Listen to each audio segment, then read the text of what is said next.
Assalamualaikum warahmatullahi wabarakatuh. Saya Khairunisa Fitriani dari Universitas Nahdlatul Ulama. Di sini saya akan menjelaskan tentang teori belajar menurut para ahli. Yang dimana di sini saya membuat video ini untuk memenuhi tugas mata kuliah Inovasi Pembelajaran dengan dosen pengampu Dr. Endang Sri Budi Herawati, SE MPD. Nah, untuk materi yang pertama saya akan menjelaskan tentang teori perkembangan Jean Piaget. Piaget adalah seorang psikologi kognitif. Menurut Piaget, perkembangan kognitif merupakan suatu proses kognitif, yaitu suatu proses yang didasarkan atas mekanisme biologis. Perkembangan sistem syaraf. Dengan semakin bertambahnya umur seseorang, maka semakin komplekslah susunan sel syaraf dan semakin pula kemampuannya yang didukung oleh lingkungan di sekitarnya.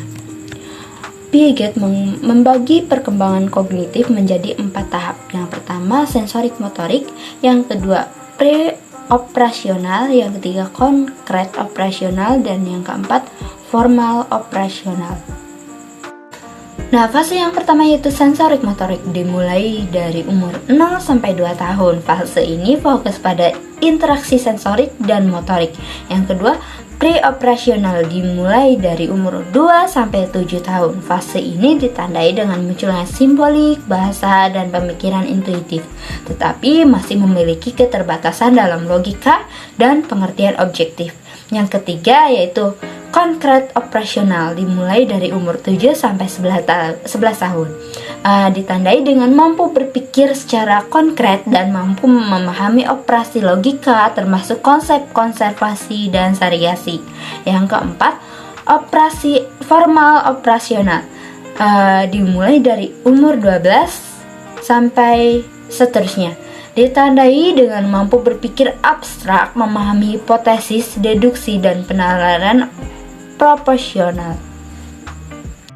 Teori belajar Ernest von Glasersfeld. Teori belajar konstruktivis sosial yang dikembangkan oleh Ernest von Glasersfeld dikenal dengan nama radikal konstruktivisme atau konstruktivisme epistemologis.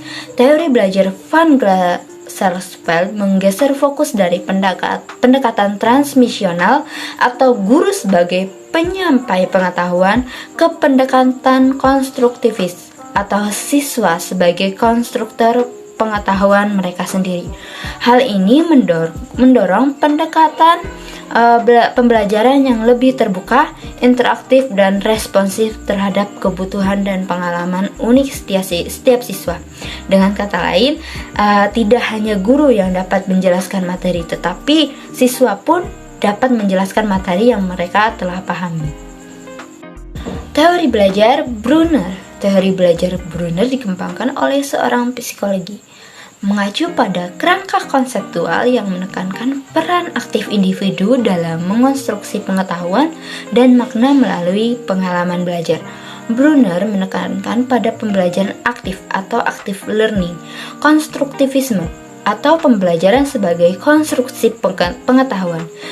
Discovery learning mendorong siswa untuk menemukan dan mengonstruksi pengetahuan sendiri melalui eksplorasi, eksperimen, dan pengalaman langsung.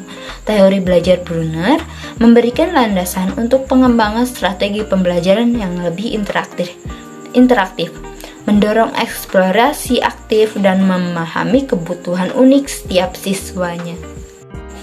Teori belajar David Ausubel.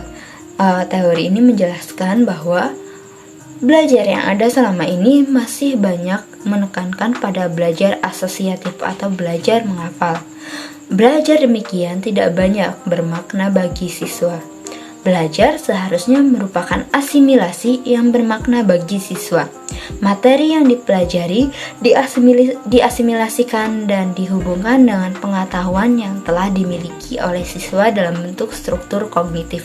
Jadi, inti dari teori ini tidak hanya menghafal tetapi juga dihubungkan dengan pengetahuan si siswanya, dibantu dengan kognitif yang telah dimiliki oleh siswanya itu sendiri.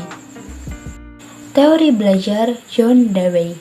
Teori belajar ini digagas oleh John Dewey, seorang filsuf dan pendidik dari Amerika. Beliau adalah seorang pragmatis yang berpendapat bahwa pendekatan dalam belajar dan mengajar seharusnya berfokus untuk mempertahankan hal-hal yang bersifat praktis.